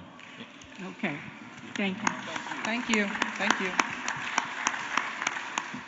My name is Peter Hoyt. I'm from the 8th District, and I'm here to thank you very much for the support for the SEPTA, the $117 million. And I just want to stress that it's important for a lot of our goals here in this room that we be able to get to programs at recreational centers, that we be able to get to community college where they're doing tutoring. We need to have access to that. We need to have the people who live in outlying counties use SEPTA instead of driving through our streets at 60 miles per hour. So thank you very much for that support. I encourage you to keep on working, and half of this room could speak very eloquently about what SEPTA means to them. Thank you. Thank you so much. And just so you know, we're advocating for SEPTA to keep the trains and buses clean and safe as well. So thank you. Good evening. My name is Gregory Barron, and I just want to thank you all for being a part of this and allowing us to come in and hear our voices. And I, too, sit on the advisory council at Marshall's Estate. We are grateful to have a member that's been there for over 45 years. And yes, there is a dire need. We greatly appreciate the roof and a couple rooms. But right now, everything on the outside is like, it's not so much that it's ugly, it's dangerous. It's just dangerous. I could pull a board, put it in front of a tire, drive over it and get 2 flats. Yeah, is there some? Well, thank you. We just addressed the Morris Estate question. Okay, yeah, okay. And in regards to safety and this whole thing with people literally gathered together at Broad and Allen's, and that's just one hub. Now here's the piece. And a police car is sitting in where this gentleman is at, with his lights on, with his back to everything. This is every day at Logan and Chew, Broad and Allen's. Come on, I honestly believe that most people know. So how do we get the support that we need to bring about the safety, to help stop the violence at some of these major hubs and recreation centers? Thank you. Thank you so much. Anyone? Councilman Thomas. I want to say, I'll say 2 things. Number one, we are working very closely with SEPTA and the SEPTA union right now, as well as our state partners, to think about what is the best way to address safety on public transportation, similar to what Councilmember Phillips said, especially at our big corridors, Broad and Allenby, City Hall, Frankfurt Transportation Center. So we're exploring that right now in this budget. I don't want to give a definitive direction on where we're going, because as council members and the mayor, we all have different opinions on the direction that we should go in. But we agree with you about the concern around those big corridors, and we're actively brainstorming what's the best way to address safety at our big public transportation centers. I do want to say one other thing. I'm on the appropriations committee, and for those of you who live in the 8th District, I was in a committee hearing with Councilmember Bass, where she literally held up the entire hearing because the 8th Councilmatic District was not getting the support from the previous mayor, specifically for Parks and Recs. So I hear a lot of concern around Morris Estate. I do want to let you know that Councilmember Bass has been fighting as long as I've been on city council for the rec centers in the 8th District. And the reality is that because she is so honest in her advocacy, the district has suffered because of the previous administration. So some of the concerns I'm hearing around Morris Estate and some of the other rec centers in the 8th District, I need you to know that City Council has been actively and aggressively advocating for dollars and funds for those rec centers. And again, I was in a budget hearing that lasted about 6 hours longer than it should have, because Councilmember Bass refused to vote for it because the rebuild money was not there for the 8th district the way it was for other districts across the city. So I did want to give her a shout out because I hear that coming up more and more.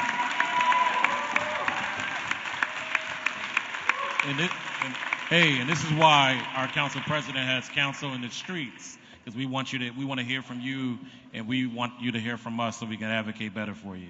Over here. My name is Joseph Isdafis. I'm in the 9th district. I hope next time we have a meeting in here, there will be some AC in here. This is unacceptable for people to be so hot. I have to take off my vest because it's so hot in here. So I hope next time we have AC in here, please. Imagine what our kids are going through. Exactly, sir. Exactly. We all need to talk to the school district. So it's unacceptable.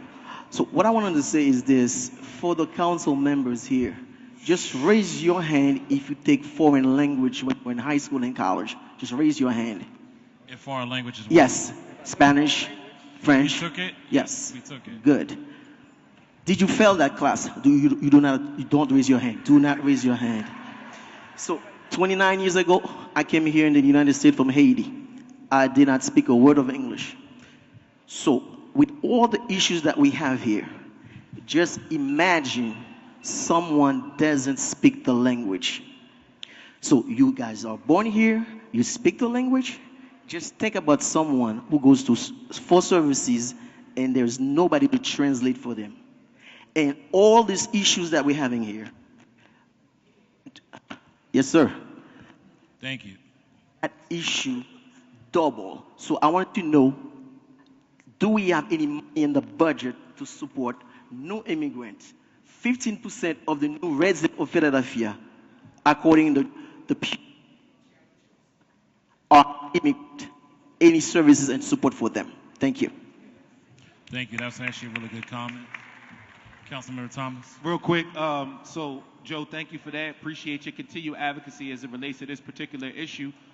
We've done a number of things. Under this council president, we've made a lot of our communication as a council in different language, and even this flyer today, we put it in different language. We've also put a lot of money into the city commissioner's office for language access options for people to be able to vote. So as of 2023, people have more options as it relates to languages they can choose to access the ballot in than what we've ever seen in the history of the city of Philadelphia. To close out, Joe, what I will say is continue to push us. If there are areas where we should be providing more language access information, if there are languages that our ballots and other initiatives don't touch, please continue your advocacy. Tell us what we need to do, and we'll continue to respond and fight for all Philadelphians, especially those who have that language barrier. So thank you for your advocacy, Joe. Joe, that was actually really good knowledge. I appreciate that. Also, those in the back, can you just please quiet down? We want to hear people's voices. Over here to the right, please, just out of respect for people's time tonight, we want to hear your voices. Please keep your comments to 30 to 60 seconds. We're going to interrupt you if we have to. Thank you. Thank you, sir. First of all, I want to say thank each and every one of you for being here. And I want to give a special thanks to my council person, Councilwoman Cindy Bass. She has been a great proponent and advocate for the Morris Estates Recreation Center. As you can see, we came here pretty thick. There's still one more person to come because we wanted to find out if we could be part of the upcoming budget. In lieu of what you all have said, that you have sat down and talked about Morris Estate in your meetings and how you're going to fund it. Reverend Jackson, hold 1 second. Excuse us. I know y'all having a party in the back, right? We can't hear. But can we all be respectful? And if you want to talk, can you please go outside? Thank you. Okay. And I am very proud to hear that you have our concerns at heart. We have been trying to get that center up to par for the past 40 years. I mean, literally. And I thank you for your staff and your office for giving us the roof a couple of months ago. which we were suffering because it had deteriorated to a point where rodents and rain and everything was coming into the building. So that is fixed. That part is good. But we need the aesthetics done. And I'm not going to go on about that because you said we are on the list. Yes. And we thank you very much for that. And I'm going to defer the rest of my comments until we meet again. Thank you. Thank you, Reverend Jackson. And I do want to state for the Morris Estates crowd that, we've made significant investments in a number of our recreation centers, including Morris Estates, but I don't want you to think for 1 second that we're done. We're not even close to being done with Morris Estates yet. So I just want to make sure that y'all understand that. So thank you. Okay. Over here. Yes. Good evening, everyone. Sterling Scott here.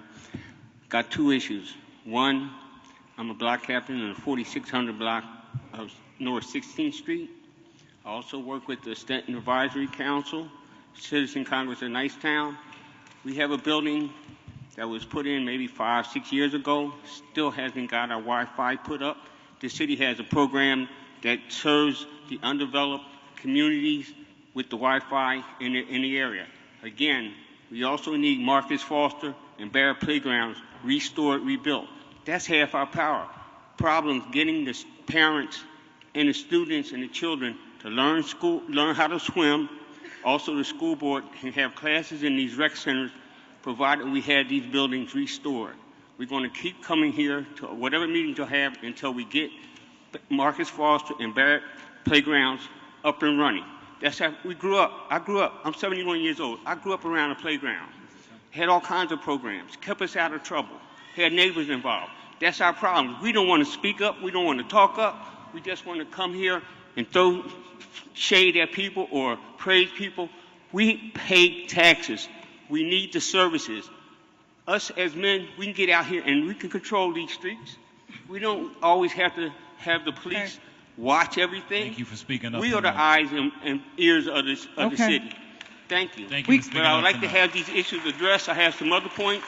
One other point, we had 7 deaths in our neighborhood from fentanyl, and nothing has been said over the news about this condition.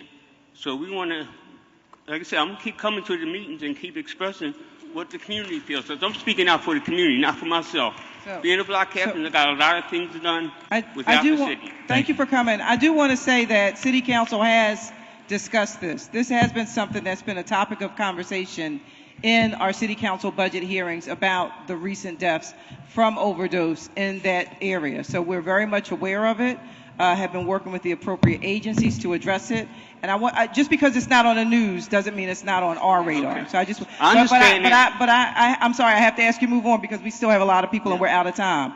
But I'll be happy to talk to you. Put in Stanton Park Center. But no, I'll be happy to talk to you after if you want to hang around for a minute. Yes, ma'am. Okay. Good evening. My name is Lisa Sally, and I am a resident of the Northwest, so thank you for bringing this discussion close to my home. 2 things quickly. First of all, on the topic of the future workforce of the future, I'd urge the City Council to strike partnership with the Delaware Valley Industrial Resource Center. It's focused on manufacturing competitiveness for the region, and I can tell you that the Navy in particular has designed 13 new ships that are new and very, very smart, very, very digitalized, and 25% of the components that will go in these ships will be built in the Philadelphia area. We will also, as a part of the Delaware Valley Industrial Resource Center, if you have a 6th grade education, we will train you for these manufacturing technology-based jobs and to be credentialed with things like 3D printing, et cetera, to do the jobs. So I urge the city as a part of the budget and part of the economic development to consider Delaware Valley Industrial Resource Center. That's point number 1. Point number 2, relative to schools, I'd urge the City Council to add a 3rd category to the budget. Dr. Watlington is doing an excellent job piloting water solutions. The question becomes, how do you scale and ensure the sustainability of those solutions? He needs a 3rd pot of money so that he can move from 8 schools in a pilot to 217 schools as he proves the solutions in general. So he's got to run the day-to-day operations, and when you look at a lot of the things itemized in the budget, they cover the day-to-day operation, but he's got to think also in parallel as he proves solutions, how do you scale them? And I would urge the City Council to consider a third bucket of money specifically for that. I know Dr. Watlington is beginning to think about it. He can speak a lot more eloquently about it and a lot more specifically. But that additional area is needed. Thank you for the opportunity to speak. Thank you so much. City Council President Kenyatta Johnson, Cindy Bass, and Anthony Phillips, our council members. I am Reverend Suzanne Harmon Karn, chairperson for the Affordable Housing Coalition. And we're thankful that Mayor Parker recognizes the need for more affordable housing and has asked us, the citizens, to assist her in addressing this need. I pause parenthetically to say, we need to get answers to the questions, and we need to recognize when these discussions were made, you were not council people, but we know you should have access to the data. The Affordable Housing Coalition is going to be explained in the following venue. And the questions are, does City Council intend to, and on providing a report indicating how much revenue the city lost due to the tax abatement program? What was and is the strategy to remove or recover this revenue? Does City Council have data that indicate how many housing units were created as a result of the tax abatement program? Does City Council have data that indicates how many of these new housing units are occupied and how many are vacant? This data could be helpful in addressing the affordable housing issue and provide information needed to create additional needed revenue for the city. Some coalition members are developers, we're head of a community-based organization, educators, and investors.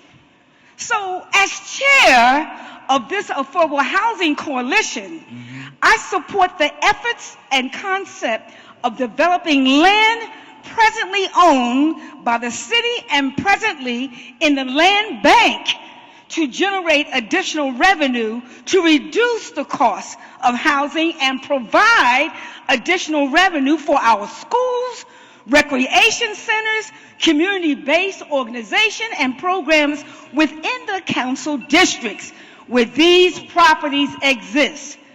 Proposals of this concept. Rev, I'm sorry, we're going to have to cut. We're over time, so we got to cut you.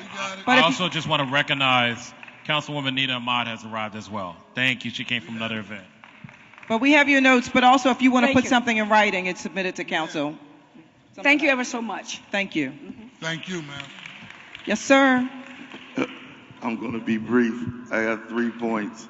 One, I just want to thank the council for having this forum and allowing us to voice our opinion about, what we have. At Morris Estate, like I said, we've been fighting for years. I was 18 years old when I joined the council. And the 2 things that I wanted to talk to you about was, number 1 is the apprentice program. I'm vice president of overall training, which is a career development program that develops apprenticeships for what we call life wages. So no jobs that we have apprenticeship for pay under $48,000.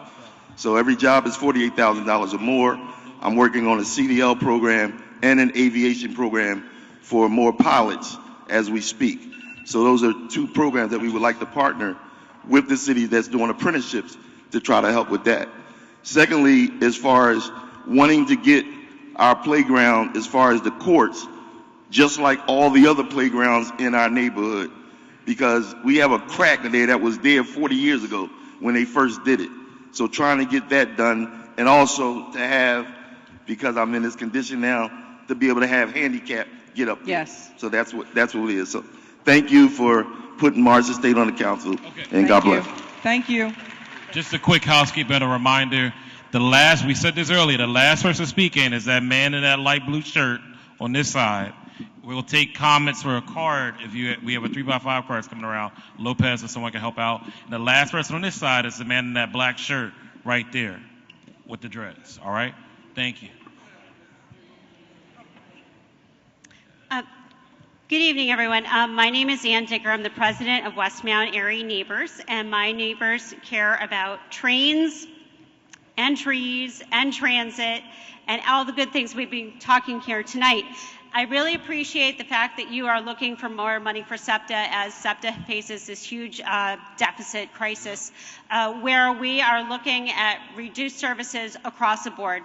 We're in a desperate situation, and we appreciate that you are going to deliver the money and work with our senator over here to get the money from Harrisburg. But we have another issue. It's a two-sided issue in that we need to increase ridership. And I'm just going to ask you here tonight if y'all could ride the train and the bus and show it to us all that you're riding the train and the bus. I think you will show us all that we should be on there. Thank you. I know that council, go ahead. Nothing, I'm just saying, I mean, we from the hood, like riding a sub and the training is not a novel idea, but I mean, we'll do it to show support, but I mean, for the most of us, we grew up poor without cars, and SEPTA is what we did, but we'll do it for the sake of, as elected officials, showing that we going. I think Councilman Ketchler-Lozada was just on the train, and to be quite frank with you, we want to support SEPTA. We will support SEPTA. We're advocating and fighting for them. But I also got to be frank, SEPTA got to do a better job, right? Because some of them trains that go out to the suburbs are great. But my sister over here, she's fighting to make sure that trains that go to Kensington are safe. And so we just want to make sure that we're going to support and advocate for the funding. We're going to do that because it's definitely needed. But also we do want to make sure that she's advocating to make sure when you get on the train to go from 15th for Market to Marfa the Orthodox or Kensington to Allegheny, it's just as safe as if you're going out to other parts of the city of Philadelphia. So we're on board. We're going to continue to make sure we advocate to make sure that SEPTA is supported. Thank you. Thank you, Ann. Pastor? Good evening. I'm Pastor Rob Harrison, New Journey Christian Center. I do know what 30 seconds is, so I'm going to take 45 seconds. Amen. Number one, I am the pastor of New Journey Christian Center. I thank God for each and every one of you, especially our Councilwoman Cindy Bass. I'm also the executive director of Stenton Family Manor, one of the largest shelters right there. I got one thing to say, it takes 5 seconds. Get these tractor trailers off these streets. It is a threat to any woman, boy, and girl in our communities. They're parking here for free. Pastor, we had those moved, and They coming back. They coming back. They okay. coming back. All right. They go every time they go. They coming back. Okay. Number two, I want to actually speak for the most underprivileged and unappreciated community in this city. I know that somebody's going to tell me this is a state issue, but it's not. It's not a state issue. It's not a city issue. It's a community issue. It's a home issue. We need to get some programs for seniors. They're held hostage in their homes. Seniors can't come out. We doing safety this and safety that. I got your safety, but they're held hostage in homes. We need to get some type of program. I know the state got you. I'm talking about the city. I've been to enough cities in this country to see cities step up and provide some type of program for our seniors. They need to come out these houses, and they want to, but they're scared. So if we have some programs outside of 2 or 3, we can do something for them. This is in every one of y'all communities, South Philly, everywhere else. We need to step up on that. Thank you, Pastor. Thank you. Hey, Nasir. How everybody doing? I want to say happy. 45 seconds. Yes. Hopefully I can get a little bit longer because I want him to talk after me. No, he's the last. So well, he can get his own 30 seconds. Yes. You give him his own 30 seconds because he got yes, something sir. to say too. So I just want to say two things. First thing I want to say, I'm Nasir Shaqui, 17 with Life Philadelphia Ceasefire. I stand against the gun violence and the murders in our city. I'm from the Germantown area. This is what I do. A lot of y'all know me, a lot of y'all don't. So I want to talk about two things. I want all y'all to take out your phones and look up algorithm. That's a real important word. And that's the word that I want the community to understand, that our kids are influenced by that.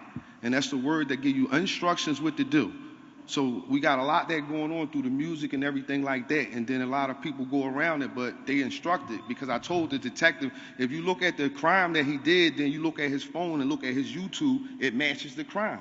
It's like back to back, it's directions. Every word he said in the thing is every gun he had, every crime he did, and how he did it.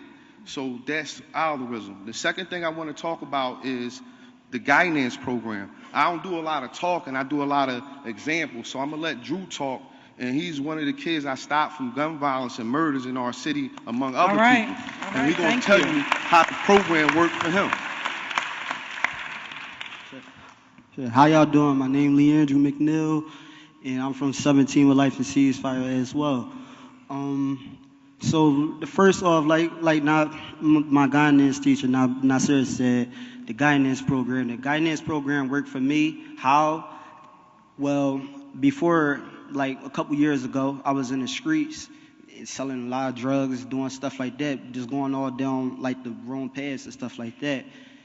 And one day I met him, and he wound up taking me out the streets, and I wound up working, doing stuff like that with him. So, but I wound up falling off. I wound up falling off when I was like, I say about like 18, 19. I wound up falling off. I got back with him like recently. So, but when I did got back with him, but no, I want to talk about when I fell off. When I fell off, I went back to the streets, but this time I was playing with guns and stuff like that this time. So, you know, it was just like a bad experience for me, but the guidance program helped me. Now I'm working.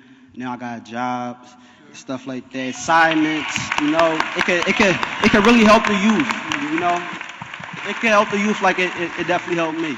Well, listen, you got a great mentor. I know he's in the streets. He's doing things. He's not just talk. He's like really living and walking the walk. Nasir, thank you so much for all the work that you're doing with 17 with Life. Can I close it out with one thing? I just want to close it out with some words from my man Huey Newton. He said it like this: I don't believe I'm going to die no car crash. I don't believe I'm going to die slipping on no ice. I don't believe I'm going to die because I got a bad heart. I believe I'm going to die doing what I was born for. I believe I'm going to die because I love the people. I believe I'm going to die because I live for the people. Now, you could kill a revolutionary, but you can't kill revolution. You could kill a freedom fighter, but you can't kill freedom. Let's go. All right. Thank you. Thank you, gentlemen. Thank you. Yes, ma'am. Hello, my name is Deirdre Pringle.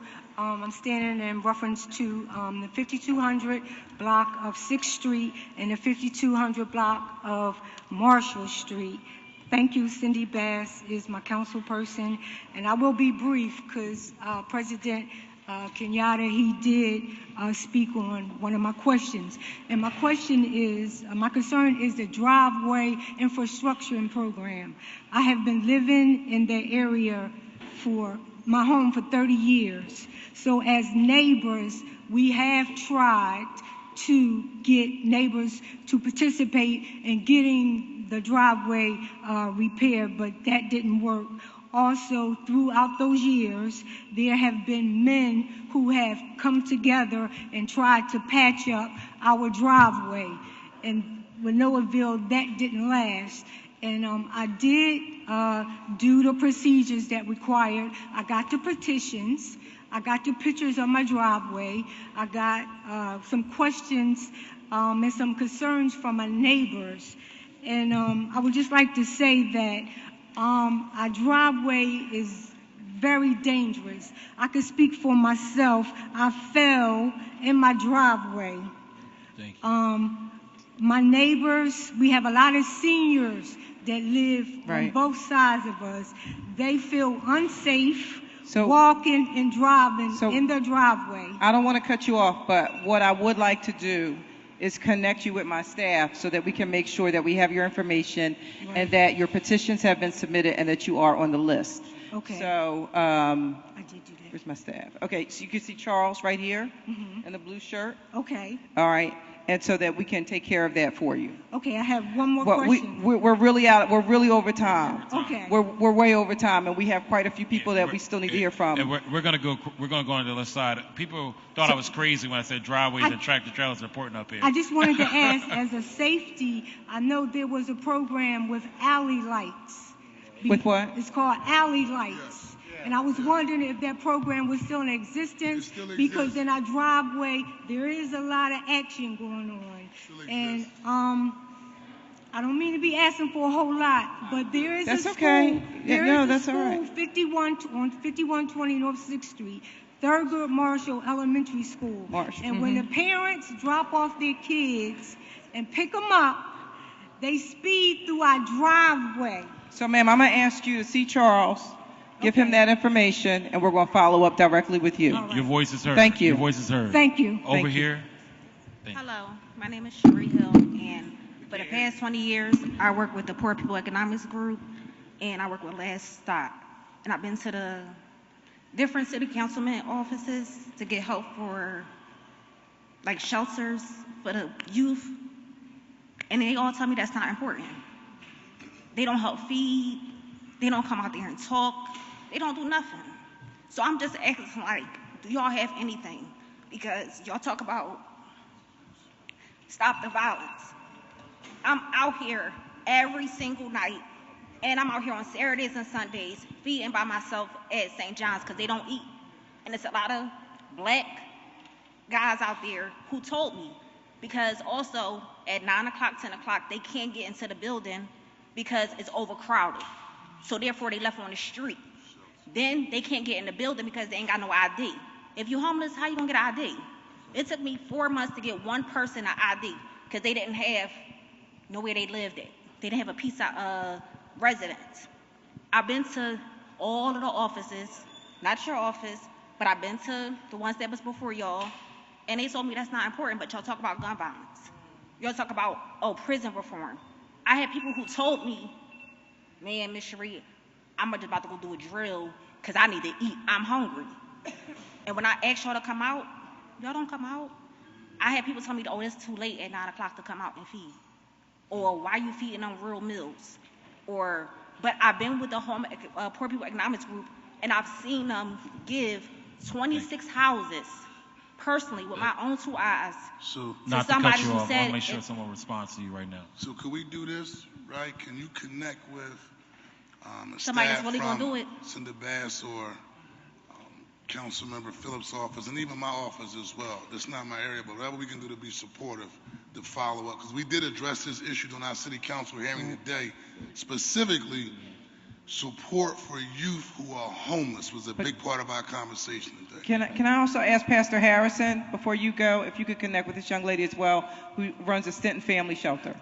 Yeah, but Councilmember Jeffrey Young. Yeah, so you know I got you. Just call me. So this is my cousin, so I'll talk to her. Oh, okay. Yeah, just come on. Thank you. All right. Right here to the right. Good evening, I'm Deneen Brockington. I am a block captain, a committee person, and the chair of Penn Knox Neighborhood Association. And I'm here this evening to talk about some priorities I think that are important for this year's budget, upcoming budget. I'm happy to hear that with the new administration, rebuild and the 8th district can be looking forward to some more rebuild dollars. And I would like to see Happy Hollow get additional funding than what's already been allocated, Councilwoman. So your time is up. I'm joking. I know Deneen very well. That's my girl. But I do want to tell you that myself and State Representative Derisha Parker are putting together funds as we speak around Happy Hollow. So okay, great. Duly Thank noted. You. Additionally, as I listened to people talk today, the city definitely has an enforcement issue. So hopefully in this budget, dollars will be ramped up to help improve enforcement and implementation, particularly around license and inspection, and nuisance businesses. Our communities are being held hostage by corner stores that allow for nefarious behavior, and it's unacceptable, and it's really hard to get these stores closed. All right. So I want to say that. And one more. Hopefully this budget also allows for innovation and pilots. There is plenty of opportunity, plenty of solutions, and if we can just test at a small level, particularly we are traumatized as a city with all this gun violence, and yes, we have crisis centers, but we need mental health on the corners. Yes. Thank you, Deneen. You're welcome. I just want to, just real quick, so Deneen don't know what's going on also with this budget. I would be remiss if I didn't say, the current mayor actually separated L&I into two parts. One part will deal specifically with enforcement on quality of life issues, cracking down on stores that are selling things that are undesirable in our communities and other quality of life issues. And the other department, the other half will deal specifically with quality of life around development, making sure developers and contractors are held accountable. So we are going in the right direction. Just want to say that. Thank you. The last speaker on this side right here. I'm not gonna be long. I ain't gonna talk about the parks and rec. No, I ain't gonna talk about I ain't talking about Lonnie Young, because we already had a discussion. I'm not talking to you. My name Rob. They call me the Gov. I'm the governor of the neighborhood because I do a lot of work and I try to help the community as best as I can. I heard somebody saying something about speed bumps around one of the schools, but also coming down Haynes Street needs speed bump. Crittenden Street needs speed bumps. I did put it in for that. But my main concern, one of my concerns is this. I want to know who owns Arbery Park. Who owns Albury? The city of Philadelphia? Albury Park on this side, not on the side where the school is at. Albury Park is owned by the City of Philadelphia Department of Parks and Recreation. Okay, so. But your time is up, so let's. No, wait a minute. Move it along. I'm just trying to figure out how come Arborina, the people of Arborina, give us, where we grew up, where we have fond memories, where David P. Richardson started, all the communities coming together for cookouts, family time. You have people that got married up in there. There's so many things that have been going on in the park. Now they got these ditches. I'm asking that if y'all could take that budget, some money out of that budget, and fill them ditches back up and give us back our park. That's our park. Right. So Parks and Recreation under the previous administration did not inform the community when they put those I forget exactly it's what nothing. Water It just retention, it ain't even touching no water. ponds or whatever, and which are supposed to address some of the flooding that has happened in the area. But we'll talk about that. We can certainly talk about that. All right. Thank you, Governor. That's it. Good evening. Good evening. Thank you for having this forum for us to come and express our concerns.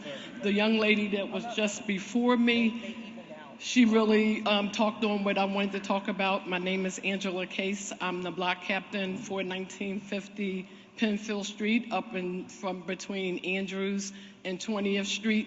And we submitted an application for the driveway infrastructure initiative. And I just wanted to find out how we follow up about that. They said we would hear something soon. Yep. Can you hear me? I think Emmanuel Wilkerson is going to work with you back there. My mic is off. But Emmanuel Wilkerson will work with you, get you a follow-up on that. Like I said, we addressed this today on budget hearing today about the efficiency. They've only done 12 driveways thus far, but they got a lot more to go. And remember, driveways is still the homeowner's responsibility, but we're going to do the best we can do to get through all of them. So Emmanuel can give you a status update as soon as possible. Yes. Thank you so much. And I have one other concern. I'll be really quick. I also work at West Oak Lane Charter School. I'm the parent liaison for the parent organization to work between the organization and the school and any concerns that they have. So they weren't able to be here tonight, so I'm here to represent them.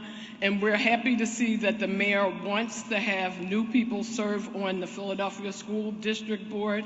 However, we are equally surprised that so many current members whom have served on the committee before are being reconsidered. Our concern is that, we vote for you guys. We elect you to represent us in the school district. We feel as though it is failing. We need greater accountability, equity in how public school funding is given and allocated to various schools. We need a new approach implementing education in our city that reflects all sectors, including traditional public and public charter schools. However, the leadership of the previous board under the former mayor's administration did not share or publicly communicate those same sentiments.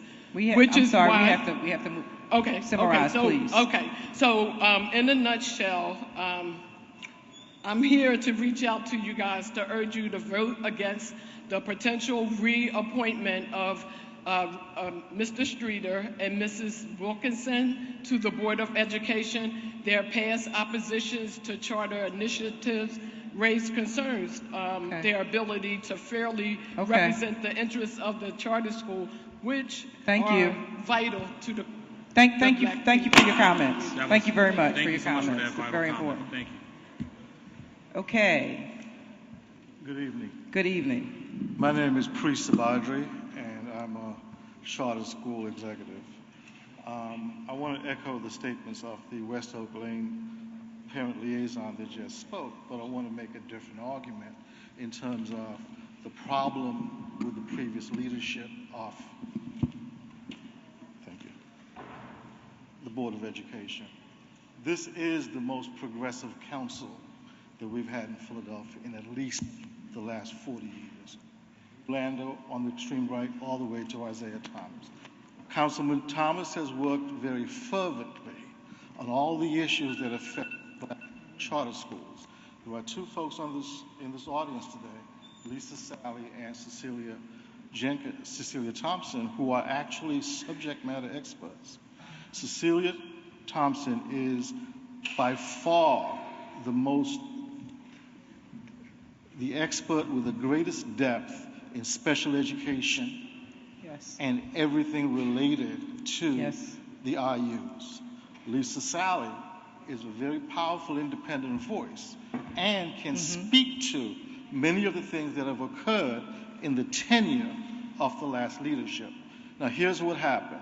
So I need you to summarize. Sure. Yeah, because we're the over time. AACSC had asked for an investigation of racial discrimination. The school district on December the 1st, 2021, commissioned Ballot Spa to do an investigation. They obstructed the investigation. So we have to summarize. I'm sorry. Gotcha. All right. I will submit all my points to the chairperson of.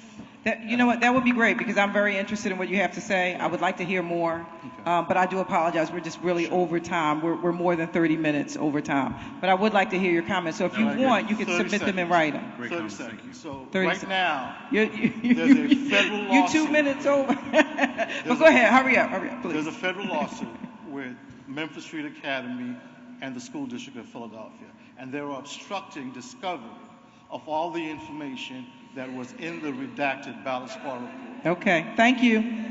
Thank you. Okay. Good morning. Yes, good sir. morning. I'm Theodore Tillman. I represent TNT Auto. It's going to be brief. I believe that everybody needs the Bible, so always pick up your Bible to read it because that's what's important. Nobody doing that nowadays. So that's a problem.